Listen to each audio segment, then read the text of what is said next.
आपका स्वागत है।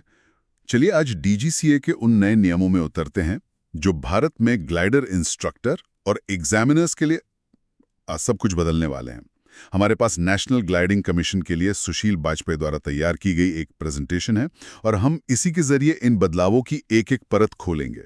और ये सिर्फ नियमों में कोई छोटा मोटा फेरबदल नहीं है, या सोचने के तरीके में, मतलब पूरी फिलॉसफी में एक बहुत बड़ा बदलाव है। हम एक ऐसी दुनिया से बाहर आ रहे हैं जहां हर 5 साल में एक बार लाइसेंस रिन्यू करा लिया और बस काम खत्म। अब हम एक ऐसी व्यवस्था की ओर बढ़ रहे हैं जहां काबिलियत को लगातार साबित करना होगा। सेफ्टी यानी सुरक्षा अब कैलेंडर की तारीख पर निर्भर नहीं करेगी, बल्कि हर उड़ान में दिखनी चाहिए। इसको समझने के लिए एक मिसाल लेते हैं। मान लीजिए 2 इंस्ट्रक्टर हैं। एक जो पिछले 5 सालों से हर महीने उड़ान भर रहा है, और दूसरा जिसने 5 साल पहले अपना लाइसेंस रिन्यू कराया था और तब से शायद ही ग्लाइडर को हाथ लगाया हो। पुराने नियमों के हिसाब से कागज पर तो दोनों बराबर थे। तो ऐसा लगता है कि आज की हमारी चर्चा इसी फर्क को समझने और सुलझाने के बारे में है। बिल्कुल सही पकड़ा आपने। आज हम 2017 के सिविल एविएशन रिक्वायरमेंट यानी CAR और नवंबर 2025 में लागू होने वाले इसके पहले रिवीजन के बीच के जरूरी अंतरों को समझेंगे। और इसका असर 3 मुख्य किरदारों पर पड़ेगा: इंस्ट्रक्टर्स, एग्जामिनर्स और एयरमैनशिप की परिभाषा पर। मतलब एक अच्छा पायलट होने का मतलब क्या है, ये भी बदल रहा है। तो चलिए शुरू करते हैं इंस्ट्रक्टर्स से। सबसे बड़ा बदलाव जो नजर आ रहा है वो 5 साल वाली फिक्स्ड वैलिडिटी का। हाँ बिल्कुल, 5 साल की फिक्स्ड वैलिडिटी का खत्म हो जाना। ये एक बहुत बड़ा कदम है ना? हाँ, 2017 CAR में साफ लिखा था, authorization valid for a period not exceeding 5 years, यानी 5 साल की एक तय म्याद। अब 2025 CAR में कंटिन्यूअस ऑथराइजेशन का कॉन्सेप्ट लाया गया है। कंटिन्यूअस ऑथराइजेशन, इसे आप एक तरह की जिम मेंबरशिप समझिए। पहले आप 5 साल की मेंबरशिप एक साथ ले लेते थे, भले ही आप जिम जाएं या ना जाएं। अब डीजीसीए कह रहा है कि मेंबरशिप तो आपकी लाइफ लॉन्ग है, पर आपको हर महीने आकर दिखाना पड़ेगा कि आप अभी भी कसरत कर रहे हैं, वरना आपकी एंट्री बंद हो जाएगी। हाँ, ये एनालॉजी तो बहुत अच्छी है। तो इस जिम जाने या कसरत करने के नए नियम क्या हैं? ये रीसेंसी रिक्वायरमेंट्स क्या कहती हैं? ये पहले के मुकाबले काफी गहरी और ज्यादा सोचने पर मजबूर करती हैं। 2017 में नियम सीधा था, पिछले 12 महीनों में 10 घंटे की इंस्ट्रक्टर उड़ान, या पिछले 6 महीनों में कॉम्पिटेंसी चेक। हाँ, और साथ में 24 महीनों में एक रिफ्रेशर कोर्स, बस। और अब 2025 में ये कैसे बदल गया है? अब इसे कई परतों में बांटा गया है। पहली शर्त है पिछले 36 महीनों की, यानी 3 साल की। इसमें आपको बतौर इंस्ट्रक्टर 30 घंटे या 60 उड़ानें पूरी करनी होंगी, और साथ में एक ग्लाइडिंग इंस्ट्रक्टर रिफ्रेशर कोर्स भी करना होगा। लेकिन एक और दिलचस्प शर्त है जो दूर तक देखती है। पिछले 10 सालों के अंदर आपको अपनी योग्यता का प्रदर्शन यानी डेमोन्स्ट्रेशन ऑफ कॉम्पिटेंस करना होगा। एक मिनट, जब आप योग्यता का प्रदर्शन या डेमोन्स्ट्रेशन ऑफ कॉम्पिटेंस कहती हैं, तो इसका असल में क्या मतलब है? क्या ये एक पूरा फ्लाइट टेस्ट है, या डीजीसीए के साथ एक इंटरव्यू, या कुछ और? सुनने में ये बहुत बड़ा लगता है। ये एक बहुत अच्छा सवाल है। ये एक औपचारिक प्रक्रिया है जिसमें एक इंस्ट्रक्टर को एक एग्जामिनर के सामने ये साबित करना होता है कि वो अभी भी इंस्ट्रक्शन के उच्चतम मानकों पर खरा उतरता है या उतरती है। इसमें उड़ान के दौरान सिखाने की क्षमता, ब्रीफिंग और डीब्रीफिंग का तरीका, और सबसे जरूरी उसकी एयरमैनशिप को परखा जाता है। ये सिर्फ एक रूटीन चेक नहीं है, बल्कि ये सुनिश्चित करने का एक तरीका है कि 10 साल के लंबे समय में भी इंस्ट्रक्टर की स्किल्स में कोई कमी नहीं आई है। समझ गया। और अगर कोई इन शर्तों को पूरा नहीं कर पाता, मान लीजिए किसी ने 2 साल के लिए उड़ान नहीं भरी, क्या उसका करियर खत्म? नहीं, वापसी का रास्ता है, लेकिन वो अब ज्यादा सख्त और औपचारिक है। 2025 CAR कहता है कि ऐसे इंस्ट्रक्टर को एक अनिवार्य फ्लाइट इंस्ट्रक्टर रिफ्रेशर कोर्स करना होगा, और फिर एक ग्लाइडर एग्जामिनर के साथ पूरा कॉम्पिटेंसी चेक पास करना होगा। तो सिस्टम कहता है आप वापस आ सकते हैं, लेकिन आपको फिर से साबित करना होगा कि आप इस जिम्मेदारी के काबिल हैं। ये तो हुई वैलिडिटी की बात, लेकिन मैंने सुना है कि अब सिर्फ लाइसेंस होना ही काफी नहीं है, कुछ खास तरह की ट्रेनिंग देने के लिए भी नए नियम हैं। बिल्कुल, ये एक और बड़ा बदलाव है जो व्यावहारिक अनुभव, मतलब प्रैक्टिकल एक्सपीरियंस पर जोर देता है। 2025 CAR कहता है कि विशेष तकनीकों को सिखाने के लिए अब सिर्फ कागज पर रेटिंग होना काफी नहीं, आपकी लॉग बुक में उसका ठोस अनुभव दिखना चाहिए। जैसे एरोटो इंस्ट्रक्शन को लीजिए, 2017 में सिर्फ रेटिंग चाहिए थी, अब रेटिंग के साथ साथ पायलट इन कमांड के तौर पर कम से कम 20 एरोटो का अनुभव जरूरी है। और मोटर ग्लाइडर के लिए भी ऐसा ही कुछ है? हाँ, वही पैटर्न है। मोटर ग्लाइडर इंस्ट्रक्शन के लिए पहले सिर्फ रेटिंग काफी थी, अब रेटिंग के साथ पायलट इन कमांड के तौर पर मोटर ग्लाइडर पर कम से कम 30 घंटे का अनुभव चाहिए। इसका मकसद ये पक्का करना है कि जो इंस्ट्रक्टर सिखा रहा है उसने खुद उस मशीन पर इतना समय बिताया हो कि वो उसकी हर बारीकी को समझता हो। और विंच लॉन्च के बारे में तो कुछ बिल्कुल नया सुना है। हाँ, और ये बहुत जरूरी भी था। विंच लॉन्च इंस्ट्रक्शन को 2017 के नियमों में अलग से बताया ही नहीं गया था। अब ये एक बिल्कुल नया विशेषाधिकार, एक न्यू प्रिविलेज है। इसके लिए पायलट इन कमांड के तौर पर कम से कम 50 विंच लॉन्च का अनुभव अनिवार्य है। ये एक बहुत बड़ा सुरक्षा कदम है, क्योंकि विंच लॉन्चिंग एक बहुत ही खास स्किल है जिसमें गलती की गुंजाइश बहुत कम होती है। इस पर खास ध्यान देना दिखाता है कि DGCA जमीनी हकीकत को समझ रहा है। ये सब तो ठीक है, नए और मौजूदा इंस्ट्रक्टर्स के लिए है, लेकिन उन पुराने और अनुभवी इंस्ट्रक्टर्स का क्या, जिनके पास पुरानी FIRG यानी फ्लाइट इंस्ट्रक्टर्स रेटिंग ग्लाइडर्स है? क्या उन्हें सब कुछ शुरू से करना होगा? नहीं, उनके अनुभव का सम्मान किया गया है। उनके लिए नए ग्लाइडर इंस्ट्रक्टर ऑथराइजेशन में बदलने का एक साफ रास्ता दिया गया है। उनके पास एक वैध या एक्सपायर्ड FIRG होनी चाहिए, उन्हें नई रीसेंसी की शर्तों को पूरा करना होगा और DGCA में आवेदन देना होगा। लेकिन यहाँ एक बहुत ज़रूरी तारीख है जिसे ध्यान में रखना होगा। एक डेडलाइन? हाँ, और ये बहुत सख्त है।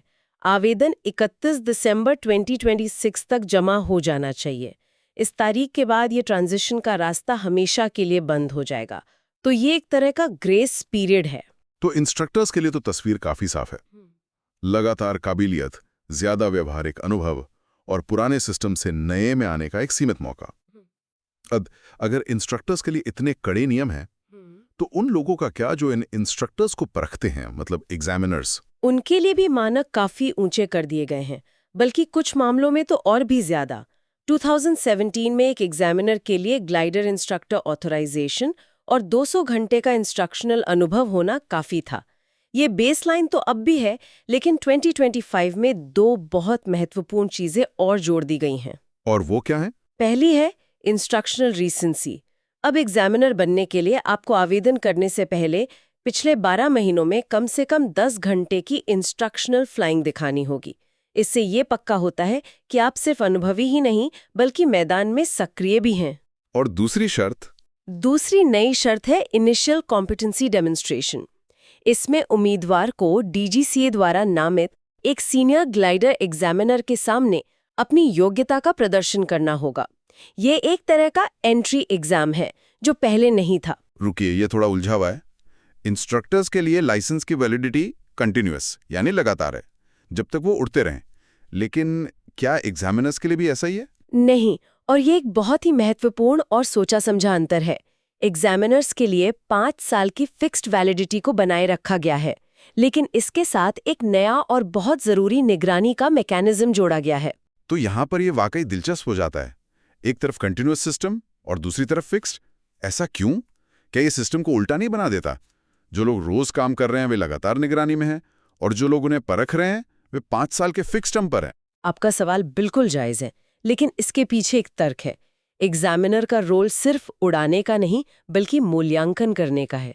इसलिए उनकी नियुक्ति एक निश्चित अवधि के लिए होती है, लेकिन उस अवधि के दौरान उन पर निगरानी बहुत कड़ी होती है। यहीं पर नया स्टैंडर्डाइजेशन चेक आता है। Standardization check? हाँ, अब सभी ग्लाइडर एग्जामिनर्स को हर 2 साल में कम से कम एक बार DGCA द्वारा नामित एक सीनियर ग्लाइडर एग्जामिनर के साथ एक चेक से गुजरना होगा। और इस स्टैंडर्डाइजेशन चेक का मकसद क्या है? इसका मकसद है एक रूपता लाना। ये सुनिश्चित करना कि दिल्ली में एक एग्जामिनर जिस मानक पर एक इंस्ट्रक्टर को पास या फेल कर रहा है, वही मानक पुणे या बेंगलोर में भी इस्तेमाल हो। इससे सिस्टम में भरोसा बढ़ता है और पक्षपात की गुंजाइश कम होती है। ये एक तरह का क्वालिटी कंट्रोल है। और ऐसा लगता है कि नए नियमों में इंस्ट्रक्टर और एग्जामिनर के बीच के रिश्ते को भी एक नए तरीके से देखा गया है। हाँ, और ये शायद सबसे बुनियादी बदलावों में से एक है। अब एक एग्जामिनर का रिन्यूअल सीधे तौर पर इस बात पर निर्भर करेगा कि वो ग्लाइडर इंस्ट्रक्टर ऑथराइजेशन की रीसेंसी शर्तों को पूरा कर रहा है या नहीं। मतलब सीधी भाषा में कहूँ तो कोई भी व्यक्ति एक सक्रिय और काबिल इंस्ट्रक्टर बने बिना अपने एग्जामिनर के अधिकार को बनाए नहीं रख सकता। पहले ये लिंक इतना मजबूत नहीं था। मतलब अब आप एक रिटायर्ड इंस्ट्रक्टर होकर सिर्फ एग्जामिनर की कुर्सी पर नहीं बैठे रह सकते। आपको फील्ड में एक्टिव रहना होगा, पढ़ाते रहना होगा। बिल्कुल। इससे ये पक्का हो जाता है कि जो लोग दूसरों का मूल्यांकन कर रहे हैं वो खुद भी ग्लाइडिंग इंस्ट्रक्शन की नई तकनीकों, चुनौतियों और मानकों से गहरे जुड़े हुए हैं।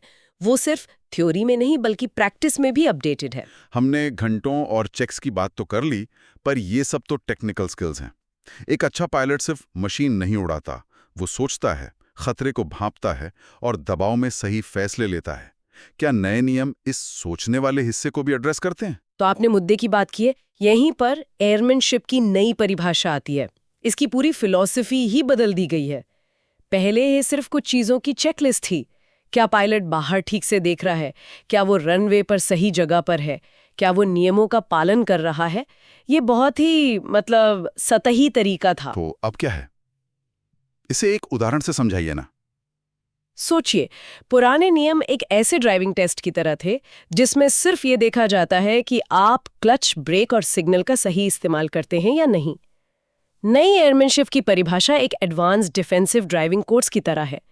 ये देखती है कि क्या आप उस बच्चे पर नजर रख रहे हैं जो सड़क पर भागने वाला है, या उस ट्रक को देख रहे हैं जो गलत तरीके से लेन बदल रहा है। ये सिर्फ प्रक्रिया के बारे में नहीं है, ये जागरूकता और निर्णय लेने के बारे में है। और ये नई सोच असल कॉम्पिटेंसी चेक में कैसे दिखेगी? मूल्यांकन के तरीके में 2 बड़े बदलाव किए गए हैं। पहला, कॉम्पिटेंसी चेक के आइटम 12 यानी एयरमैनशिप के मूल्यांकन में अब लुकआउट और एरोड्रम डिसिप्लिन जैसी चीजों की जगह threat and error management TEM और CRM SRM को शामिल किया गया है। CRM मतलब क्रू रिसोर्स मैनेजमेंट। हाँ, तो अब एग्जामिनर ये देखेगा कि पायलट संभावित खतरों को पहले से कैसे पहचानता है, उनसे बचने की योजना कैसे बनाता है और अगर कोई गलती हो जाए तो उसे कैसे संभालता है। ये तो बहुत बड़ा बदलाव है। और दूसरा बदलाव सिखाने के तरीके के मूल्यांकन से जुड़ा है। पहले इंस्ट्रक्टर ऑथराइजेशन के लिए एक ओरल एग्जाम होता था जिसमें आपसे सवाल जवाब किए जाते थे। अब 2025 में उसकी जगह क्लासरूम लॉन्ग ब्रीफिंग का असेसमेंट होगा। तो ये एक तरह का मेमोरी टेस्ट नहीं बल्कि एक टीचिंग ऑडिशन है। अब ये नहीं देखा जाएगा कि आपको क्या पता है, बल्कि ये कि आप उसे कितनी अच्छी तरह किसी और को सिखा सकते हैं। एकदम सही, क्योंकि कोई भी किताब पढ़कर नियम तो जान सकता है, लेकिन एक घबराए हुए स्टूडेंट को खराब मौसम में क्या करना है ये सिखाना एक अलग ही कला है। तो ये बदलाव उसी कला को परख रहा है, सिर्फ विज्ञान को नहीं। और एक इंस्ट्रक्टर के लिए यही सबसे जरूरी स्किल है। तो जब हम इन सभी बदलावों को एक साथ देखते हैं, इंस्ट्रक्टर्स के लिए कंटिन्यूअस वैलिडिटी, एग्जामिनर्स के लिए ऊंचे मानक और कड़ी निगरानी, और एयरमैनशिप की ये आधुनिक सोचने वाली परिभाषा, तो इसकी बड़ी तस्वीर क्या बनती है? बड़ी तस्वीर ये है कि 2025 का कार भारत में ग्लाइडिंग के लिए एक मजबूत, गतिशील और आधुनिक रेगुलेटरी ढांचा तैयार कर रहा है। इसके मुख्य विषय साफ है। पहला, इंस्ट्रक्टर्स के लिए निरंतर योग्यता पर आधारित एक सिस्टम जो उन्हें लगातार सक्रिय और कुशल रहने के लिए मजबूर करता है, न कि सिर्फ प्रोत्साहित। और एग्जामिनर्स के लिए एक ज्यादा जवाबदेह सिस्टम। हाँ, एग्जामिनर्स के लिए बेहतर निगरानी और करेंसी के साथ एक मजबूत फिक्स टर्म सिस्टम। ये एक 2-स्तरीय प्रणाली बनाता है जहां इंस्ट्रक्टर लगातार अपनी योग्यता बनाए रखते हैं और एग्जामिनर्स एक निश्चित अवधि के लिए उच्च मानकों पर नियुक्त होते हैं और लगातार खुद को स्टैंडर्डाइज्ड करते हैं। और शायद सबसे दूरगामी बदलाव, एयरमैनशिप का आधुनिकीकरण। बिल्कुल, threat and error management TEM जैसे आधुनिक सुरक्षा सिद्धांतों को हमारे मूल मानकों में औपचारिक रूप से शामिल करना, ये सुरक्षा को सिर्फ एक